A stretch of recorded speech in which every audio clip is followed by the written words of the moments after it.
These misunderstood foods are actually some of the healthiest things that you could be eating on keto.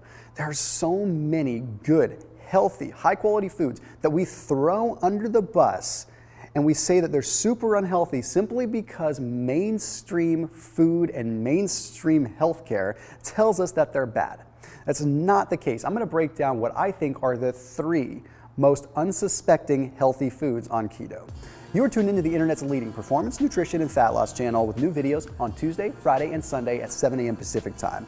I want to make sure that you hit that little subscribe button so you can always see my videos, and also hit that bell button so you know whenever I post a new video or go live.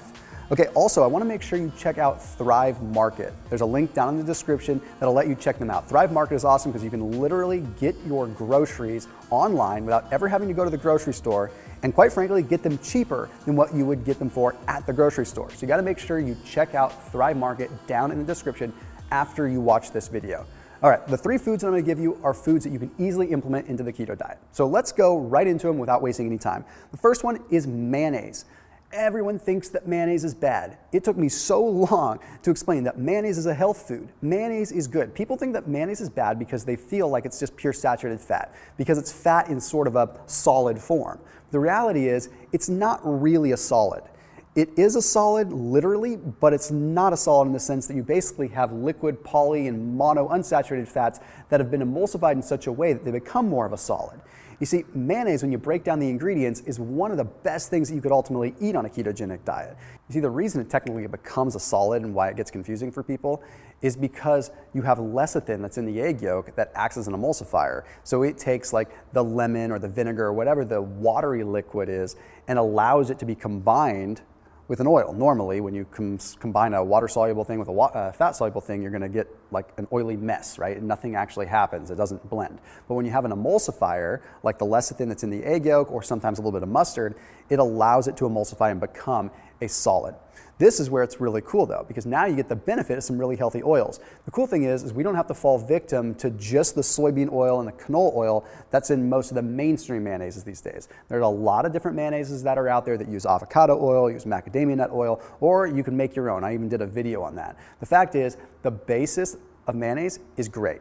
Eggs, super high in choline. So you got the precursor to acetylcholine that's going to allow you to actually develop new neurons, new neuropathways, and truly help you feel better mentally. Okay, then we have a high degree of selenium. Selenium is very important on a keto diet because on a keto diet you're losing a lot of your minerals, and selenium is vital to your thyroid function. So if you want to maintain your metabolism, keep it nice and high, you need the selenium. But getting it from eggs in an omega-3 fashion is a really solid way of doing that. Additionally, we don't always get enough vitamin D in a truly bioavailable retinol A form. So vitamin D is super critical for your immune system because it comes down to the T cells actually calling upon vitamin D in order to actually get the immune system firing. So if we don't have enough vitamin D, the immune system doesn't work. So anyway, long story short, eggs are a phenomenal keto food. Okay, next one. Let's talk about pork rinds. Why does everyone think that pork rinds are bad? Well, probably because most of the big food conglomerates have had pork rinds on the shelves for a long time, and they group them alongside the chips and the dips and all that other stuff, right? They're in the snack aisle, they're right next to the Ritz, they're right next to the Tostitos. We just assume that they're a junk food. The reality is, they've evolved a lot. Pork rinds at their very core are actually very healthy. You just have to be cognizant of the fact that a lot of these mainstream food brands are putting a lot of garbage in them. So you just got to go for a really clear one, right? A really pure, clean one that only has a few ingredients. But here's the thing on pork rinds. They're like 52 to 55% fat and roughly 48 to 50-ish% protein. So you've got a nice little macronutrient ratio there. And the thing is that they're super high in what's called oleic acid. Because of oleic acid, pork rinds do the opposite of what you think in the way of cholesterol. Normally when we look at pork rinds, we think, oh my gosh, that's going to jack up my cholesterol. It's just a bunch of fried pigskin, right?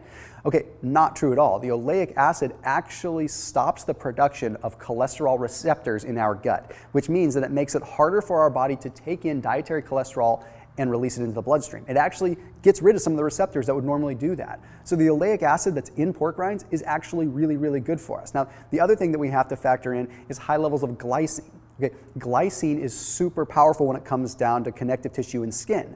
You think about collagen, right? Well, pork rinds are collagen at their very root. So we're literally getting our collagen right then and there, but predominantly the glycine, which is the best for the hair, skin, and nails. So everything you need there is going to be right there with your pork rinds. Then of course we've got a good amount of good saturated fat, which is going to help the myelination. So it's going to help support the myelin sheath, which is around the nerve. So like when the brain is sending a signal to another part of the body, it sends a signal through the nerve that is protected by the myelin sheath. If we are stressed out or we have a lot of oxidative damage, that sheath breaks down. Like for example, in multiple sclerosis, you see what happens when the myelin breaks down. We need the saturated fats to support that. So don't shy away from the pork rinds, just make sure you're getting ones that are fried in the right oils and only have a few ingredients. Lastly, let's talk about dark chocolate. Okay, dark chocolate at its root is a very, very good fat. Okay, we're talking mostly a saturated fat that's a good, healthy form. But more importantly, we're talking about the other components of it. We've got phenylethylamine in it, which has been shown as a very powerful endorphin booster. So you feel really good. So when you're on a keto diet, you need that extra boost. Dark chocolate in an unsweetened form is going to be perfect for you. Now, where it's really shining is in its high levels of magnesium. We're talking like 300 milligrams of magnesium in just a small, like 100-gram portion of dark unsweetened baking chocolate. So just plain old dark chocolate. Now, you could melt it down and add stevia and make it a little bit sweeter, or you can just eat it straight up raw without any sweetener. The fact is, high amounts of magnesium, which you usually become deficient in on a keto diet.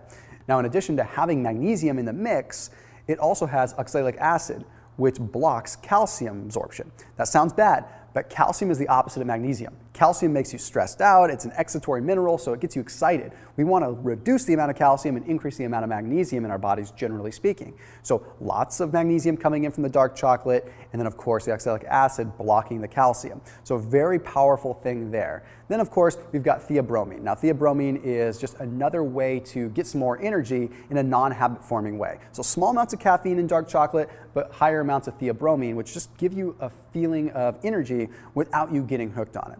So there you go, 3 completely wild card things that you can eat on keto that most people will tell you are unhealthy. Mayonnaise, pork rinds, and chocolate. As always, make sure you're keeping it locked in here in my videos, and I'll see you in the next one.